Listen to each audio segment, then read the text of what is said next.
আর আমরা না আগে ছোটোবেলায় যখন দিদার বাড়িতে যেতাম তখন দিদার বাড়িতে এরকম একটা তেঁতুল গাছ ছিল।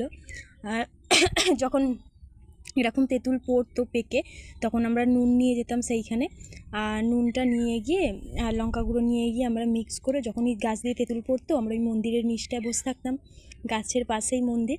আর যখন এই তেঁতুল পড়তো আমরা এই নুন নিয়ে গিয়ে এই তেঁতুল ছাড়িয়ে খেতাম। তো আজকে ওই গাছ থেকে কুড়িয়ে এনেছে তেঁতুলগুলো, আর দেখে মানে এতই ভালো লাগছে মনে হচ্ছে না খাই, ওই জন্য আজকে দুটো নিয়ে এলাম খাবো বলে। অনেক দিন পর তেঁতুল মাখা খাচ্ছি। আর আগে না যখন আমি বিয়ের আগে বাপের বাড়িতে থাকতাম তখন আমার একটা বন্ধু ছিল, সে রোজ আসতো দুপুরবেলা এসে আমরা কি করতাম, আমার মা 1 কেজি 1.5 কেজি করে তেঁতুল কিনে রাখতো। সেই তেঁতুলটা যখন থাকতো সে রোজ এসে সে জলজিরার প্যাকেট কিনে নিয়ে আসতো, আর আমার ঘর দিয়ে লেবু নুন লঙ্কা গুঁড়ো দিয়ে তেঁতুল মাখা করে আমরা দুজন খেতাম।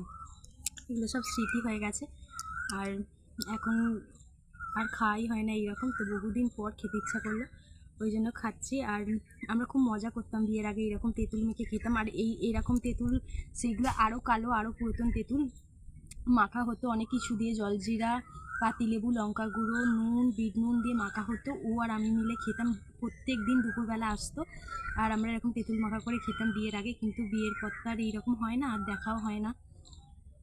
তো দেখো তেঁতুল মাখা খাচ্ছি,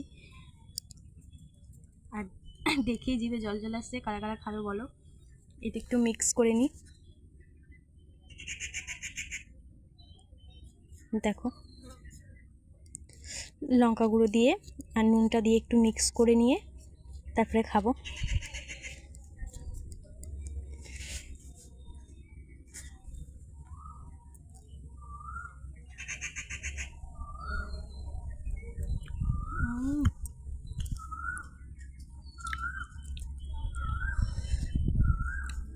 একটু ডুবিয়ে নুন আর লঙ্কা গুঁড়োতে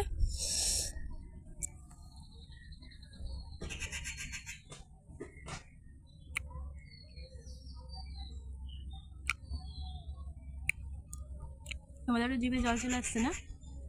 আমার তো তেঁতুল দেখলেই জিভে জল চলে আসে।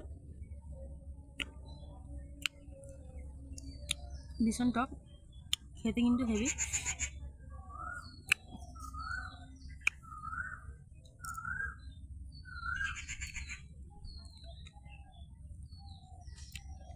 দানা